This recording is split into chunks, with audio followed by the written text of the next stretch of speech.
specific, si Senator Rafi Tulfo ay napatiklop nyo after the executive session, hindi ko na yun alam.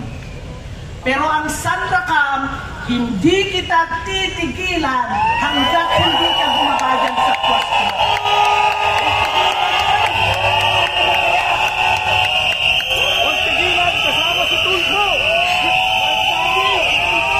Ang mga STL operators nagsipag-text sa akin.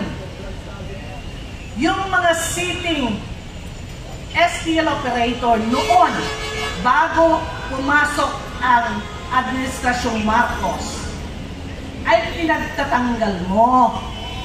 Kaliwa, kanan, harap at likuran, pinagkukunan mo ng minimum 13 million bawat isa. Sa kumisa mo na ilalagay mo sila as the winning bidder ng STL bawat probinsya.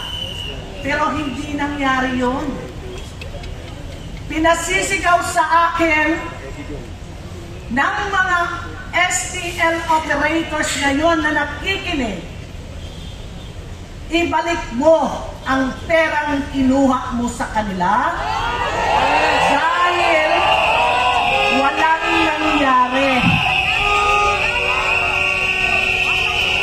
Sa Cebu Province, yung isang STL operator na supposedly nanalo at nagbigay sila sa iyo allegedly 150 million. Pero nang may pumasok, alam na nila na nanalo na sila. After a day, bigla silang nawala at ang inilagay mo, STL operator, na ang namumuno ay isang kongresista. Sino yun? Pinasok mo na, kaya hindi mo mabigyan ng fair na laban ang mga STL operators dahil pinagbigyan mo ang mga LGUs. Okay lang na pinagbigyan mo yung mga congressman, gobernador, mayor na sila na mismo ang STL operator sa bawat lugar nila. So makikita mo na itong mga LGUs na to, sagupa din sa pera. Wala akong pakialam. Marami akong kaibigan dyan na alam ko na sila ang napagbigyan mga LGUs ito. Pero pasensyahan tayo. Dahil itong laban ko ay para sa bayan, hindi para sa inyo. PCSO bogus na loto! PCSO bogus na loto! PCSO bogus na loto! PCSO bogus na loto! Ngayon, ang sabi ng mga STL operators, sasabayan ako nila. Pag hindi mo ibinigay Melquiades Robles, the most corrupt official of the Philippines, pag hindi mo daw ibalik ang pinagkukuha mong pera sa kanila, ina-promise na silang papanalunin mo. Sasama sila sa akin, nasisigaw na ikaw ay isang manloloko, magnanakaw ng opisyal. Kurap ng bayan, huwag pahintulutan! Kurap ng bayan, huwag pahintulutan! Kurap ng bayan, huwag pahintulutan! Kurap ng bayan, huwag pahintulutan! Ang nangunguna ngayon sa loto na yan, ang kumpanyang Pacific Online. Siya yung may-ari ng machine na ginagamit kayo ng PCSO.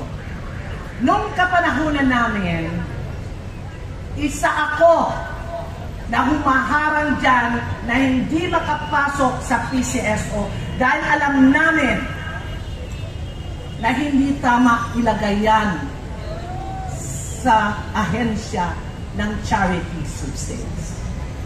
Ngayon, sila ang namamayagpag, kaagad silang nanalo sa bidding kuno-kuno, at ang nangunguna dyan ay walang iba kundi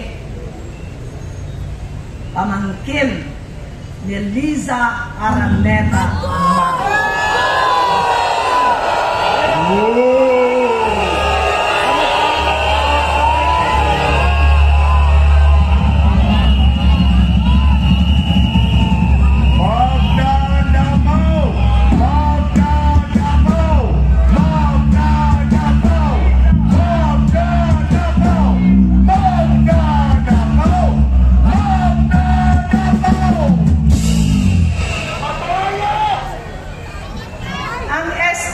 Na lang ang medyo may credibility.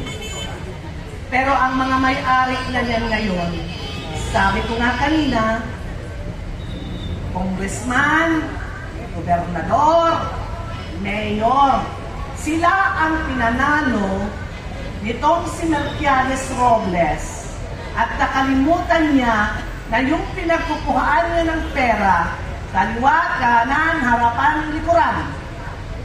Isauli mo, Robles. Isauli mo! Isauli mo! Kapagkari mo kanyan! PCSO Manloloko!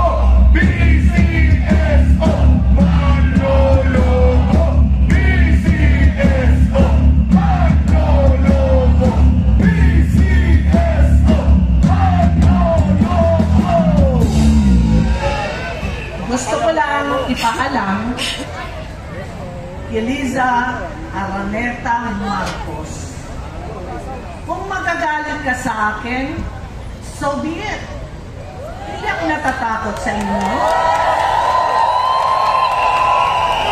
Dahil ako bilang as a former director of the Philippine Charity Sweepstakes Office, alam ko ang nangyayari sa loob.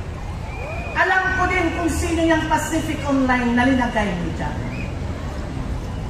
4 years yan na lumaban ng bidding. Hindi hinaharang namin yan.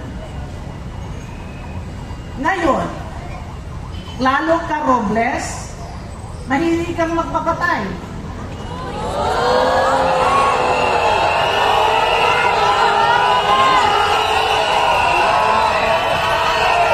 Akala nyo o akala mo may takot ako sa'yo? Ni katiting, wala kang takot sa'yo. Hindi kami takot! Hindi kami takot! Hindi kami takot! Hindi kami takot! Hindi kami takot!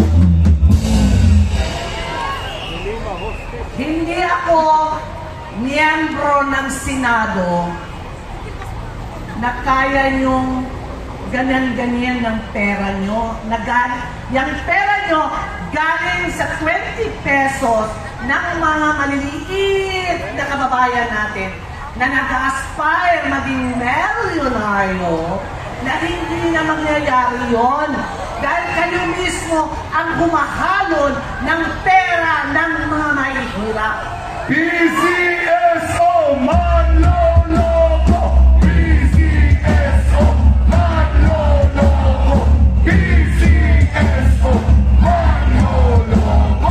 PCSO Manloloko! Now, Melquiades Robles, kung si Maharlika pinupuntahan nyo at gusto nyong ipakatay, ako nandito sa Pilipinas at ito pakikinggan ng pulisya at ng Armed Forces of the Philippines. Pag may mangyari sa akin, kayo, ikaw, Melquiades at Liza Araneta Marcos ang mananagot at kinatin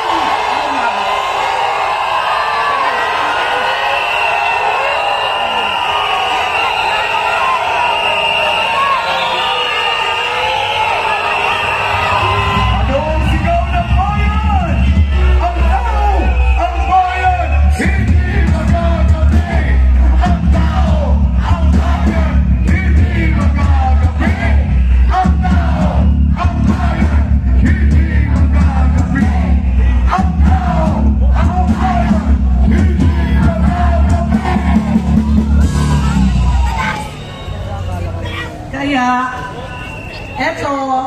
blatter ko na rin at the same time dito sa Philippine National Police sa Manila na kung may mangyari sa akin, kayong tatlo lang ang pwedeng hanapan ng bayan at ng pamilya ko.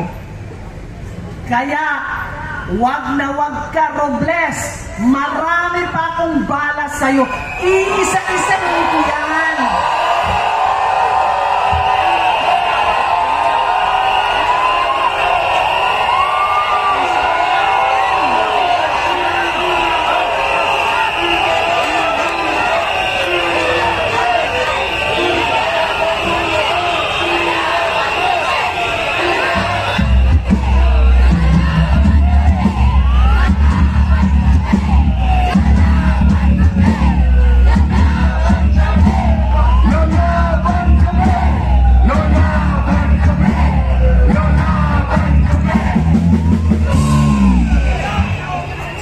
China-challenge kita. And challenge you, Melquiades Robles. Kasama ng amo mo. Sabay-sabay. Ipatawag niyo ako kahit saan. Pupunta ako. Basta tayo lang. Walang mga security. Tayo lang, haharap ako sa inyo. At iisa-isahin ko sa mukha nyo ang pandurugas nyo sa sambayan ng Pilipino.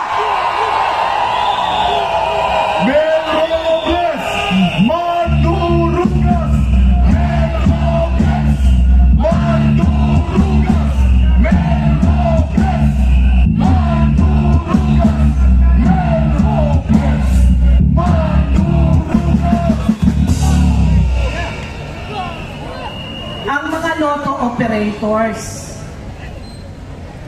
na naghihikahos, tinanggalan nyo ng mga prangkisa dahil dyan sa Pacific Online. Ilang pamilya ang ginuto mo, Robles, dahil sa katakawan mo sa pera. At ang iyang pera na yan, naggaling sa mga maliliit na tao, ibinibigay mo sa mga malalaking tiyan dyan sa Malacanang. Magnanakaw! Magnanakaw! Magnanakaw! Magnanakaw! Magnanakaw! Kung naalala nyo noon sa Senado, umamin siya kay Senator Tulfo na totoo yung nilabas niya na picture o ng mukha ng winner ay hindi naman talaga winner. Kasi ang sagot niya, dinedepensahan lang daw niya o proteksyonan niya ang mga winning ticket holders.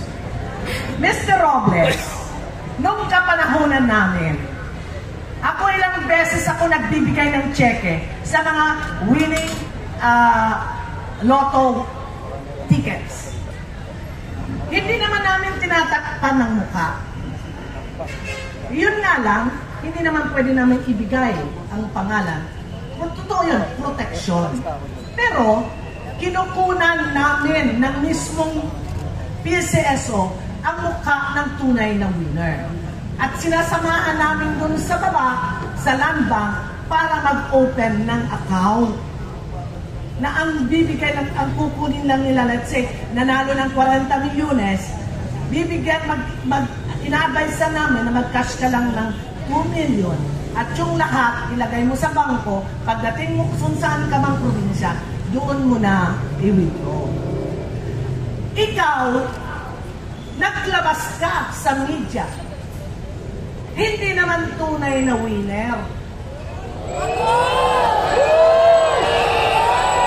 Dahil ang sabi mo, you're protecting the identity of the winner.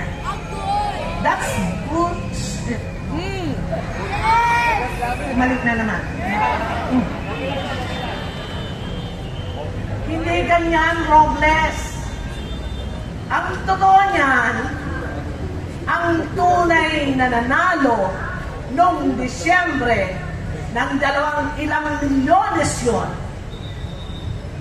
Kayo. Peace Bogus na loto, PCSO. Bogus na loto, PCSO. Bogus na loto, PCSO. Bogus na loto. Now, I'm challenging you, Mr. Melquiades Robles, to face me in the Senate. At doon manglalaman ng buong Pilipinas at ng buong mundo, dahil hindi ako magpapa-executive session. Kung ano ang batak ng bilib ko, ilalabas ko sa Senado. Ngayon, hindi mo din ako kayang bayaran. Mayaman kami. At hindi mo rin ako kayang takutin. Dati na kami takot. Ilagay mo sa tuktok mo, Robles, at ng amo mong si Liza Araneta Marcos.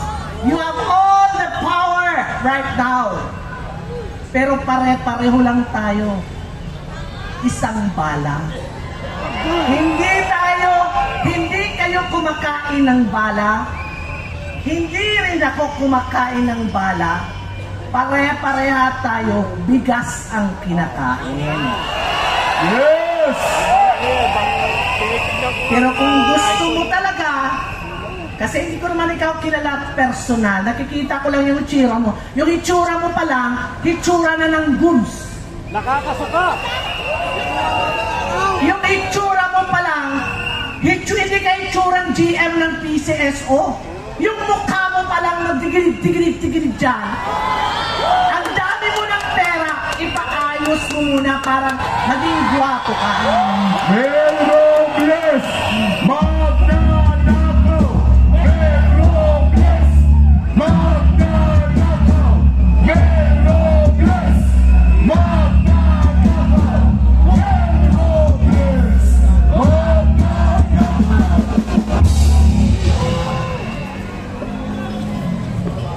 Hindi kita titigilan. Ano ito? Kung sa, iisa-isahin ko lang, hindi ko ibubuljak ngayon. Iisa-isahin ko para hindi tumigil yung tililing mo, makinig ng boses ni Sandra Cam. Ipagtanong mo ako dyan sa PCSO kung paano ko inilaban ang mga empleyado.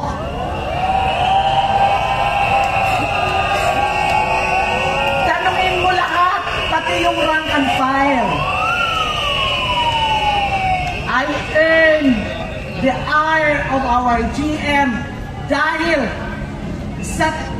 to the max ang aking pagdepensa sa mga empleyado na pinagtatanggalan ng kung ano-ano.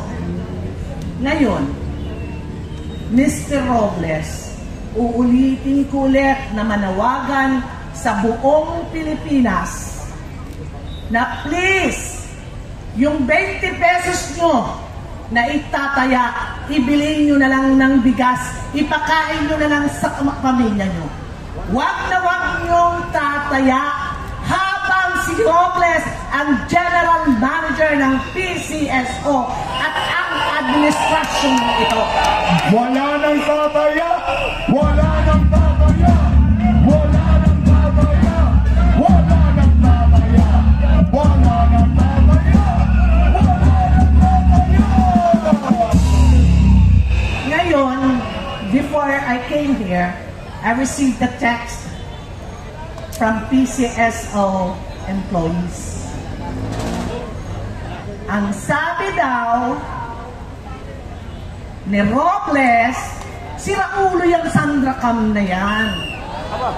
Bakit pinatitigil na magtaya ng loto na mawawalan ng ayuda ang PCSO sa mga may hirap?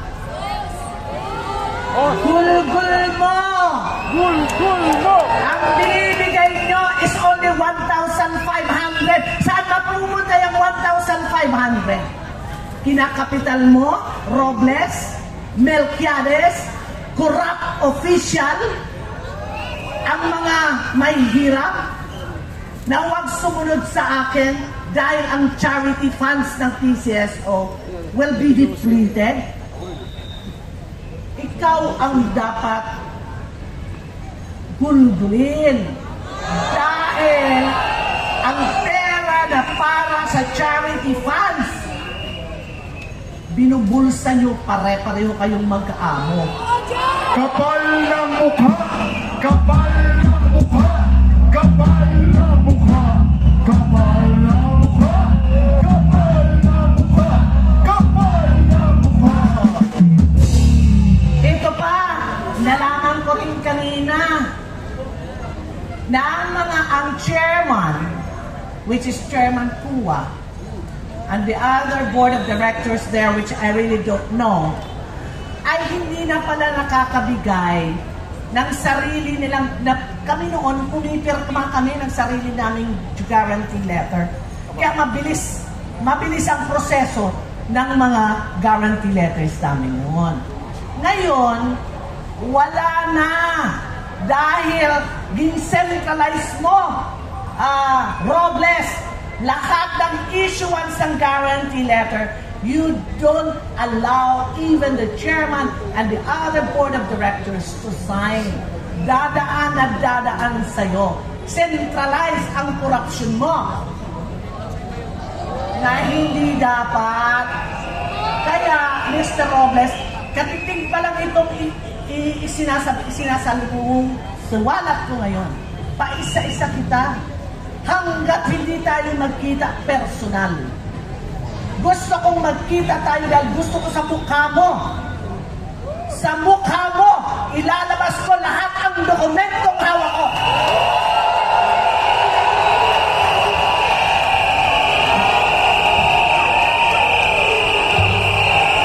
Again, I'm not a senator. I'm not a congressman na kaya mo bayaran. Uulitin ko, kahit mag-deal nila ako ng asin dahil galing din ako sa hirap, never nyo ako mabibili. Yes! So, uulitin ko ulit, bago na naman ako, may isi-share ako sa inyo ngayon na napakasakit. Diba? Sabi ko sa inyo, galing ako sa aking probinsya sa Masbate. Hindi ko alam na ang aming probinsya ay puno na rin ng droga. At 10-year-old, 10-year-old na bata, nagdi-deliver ng shabu. Ang nanay ngayon nakakulong. Okay? Sa city, Masbate City, sa pier, a 14-year-old, may dala-dala din siya po sa pier. Delivery papunta sa isang sasakyan doon sa dagat. Ang ibig sabihin, ang droga ay talagang grabe na. May nakapagsabi nga sa akin na yung isang taxi driver kahapon may naisakay. Nagpaikot-ikot dyan sa Pandakan. Pagbalik, at sabi sa driver, bye, antay ka lang. Pagbalik, nagpahatid na naman kung saan man siyang impyerno ihahatid. Alam mo kung anong binayad sa taxi driver? 1 sachet of shabu. Dahil wala daw siyang cash, kaya shabu na lang ang ibinigay niya sa driver. Which ang driver nanginginig, hindi tinanggap yung shabu na yan. Ngayon, President Bongbong Marcos,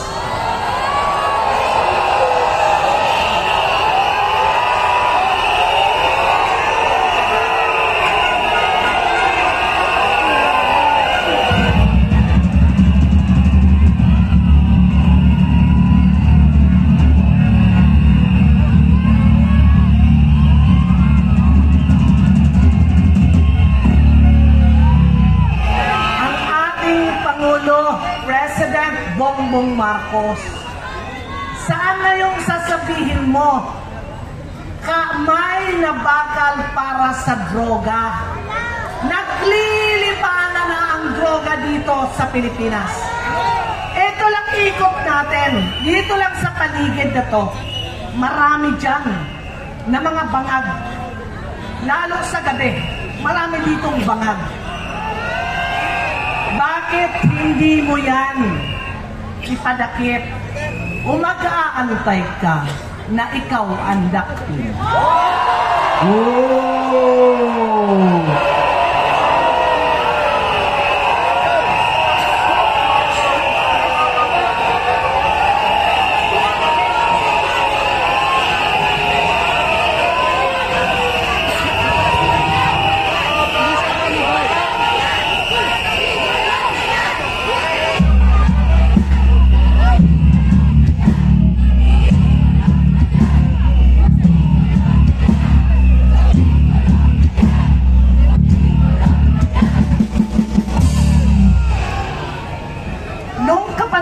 Ni Pangulong Duterte, lahat takot.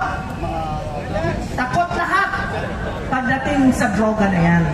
Ngayon, wala nang pakialam ang tao. Napakamura ng droga ngayon. Dahil ang namumuno ay walang pakialam sa taong bayan kung saan pupunta. Ang droga ay nakakasira ng ulo ng kabataan.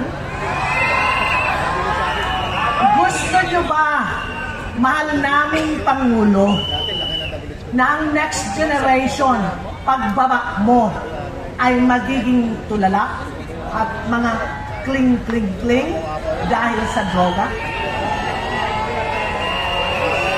Mga durugisa, itakwil! Mga durugisa, itakwil! Mga durugisa, itakwil! Mga durugisa, itakwil! Ngayon, Mr. President, para sa kapakanan ng sambayanan, sa amin, na hindi kami mag-isip na kung ano yung mga chuchuchuwawa dyan ay totoo. Why don't you take the challenge of President Duterte to have a drug test? Drug testing! Drug testing! Drug testing! Drug testing! Drug testing! Drug testing! Para kami naman na mga anak mo, dahil ikaw ang Pangulo, kami ang mga anak mo. Makatulog naman lang kami ng mahimbing. Kung sino talaga ang nagsisinungaling. Si President Duterte ba? O ikaw ang nagsisinungaling?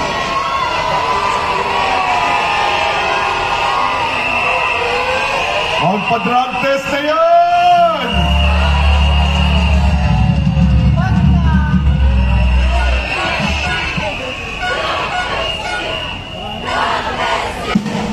Drug test na yan!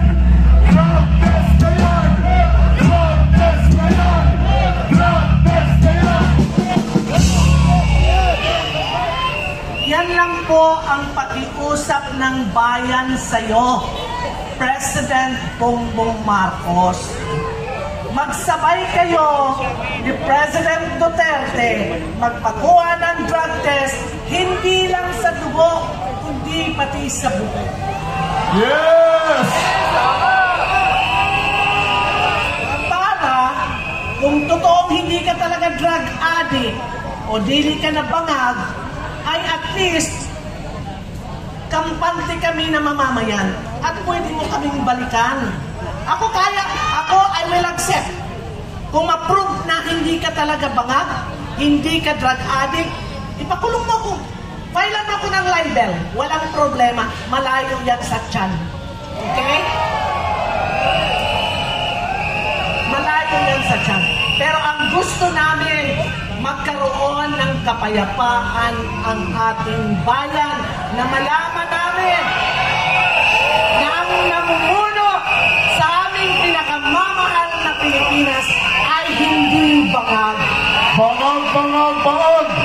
Bugsain! Bangag, bangag, bangag! Bugsain! Bangag, bangag, bangag! Bugsain!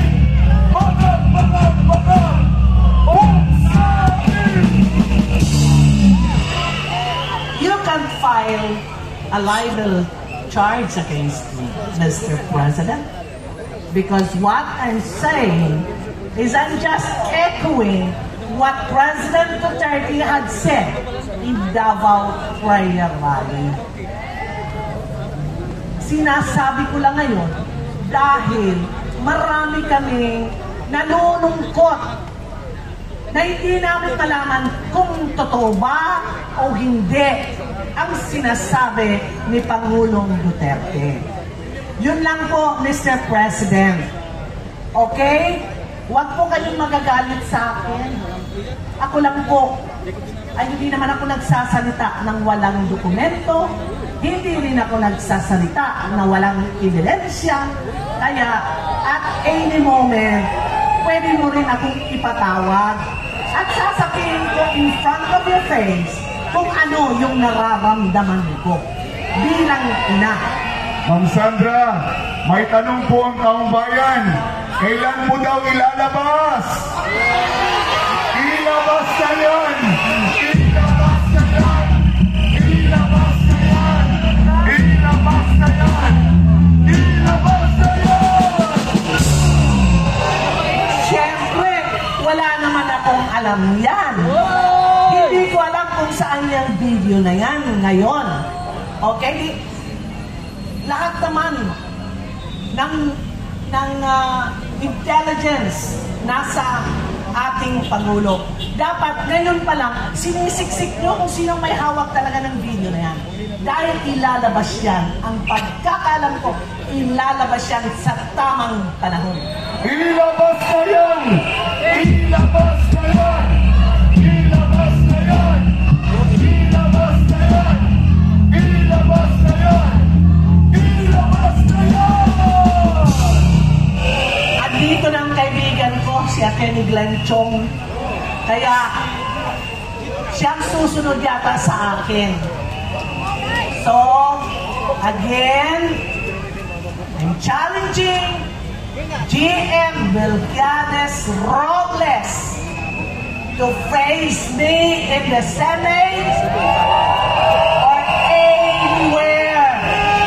Dahil hindi ako senador na pwede niyong danggilin ng pera niyo.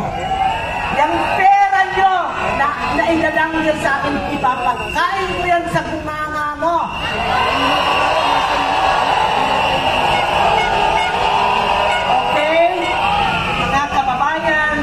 Nandito na po ang next speaker natin.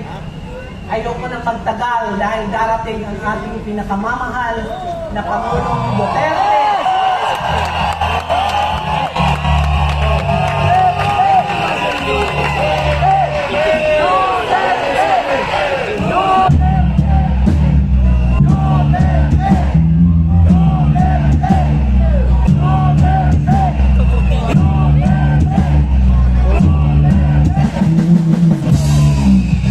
Bago ako po bababa sa entablado, uulitin ko ang panawagan ko sa sambayanang Pilipino na huwag na kayong tataya sa loto.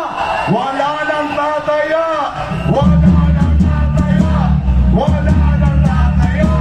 Wala nang tataya! Wala nang tataya! Salamat po at ipagdasal natin si Pastor Kibuloy ngayon. Dahil itong gobyernong ito, walang utang na loob.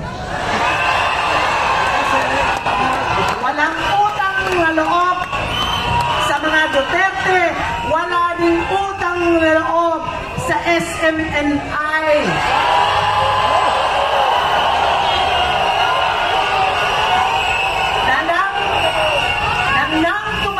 siya, wala ni isang platform na nagsabi sa kanya na halika at ma-interview ka namin. It was SMNI who opened everything for him. Walang utang na loob! Walang utang na loob! Walang utang na loob! Walang utang na loob! Walang utang na loob! Yun lang po at magandang hapon po sa inyong lahat. We love the Philippines. Thank you. Palakpakan natin si San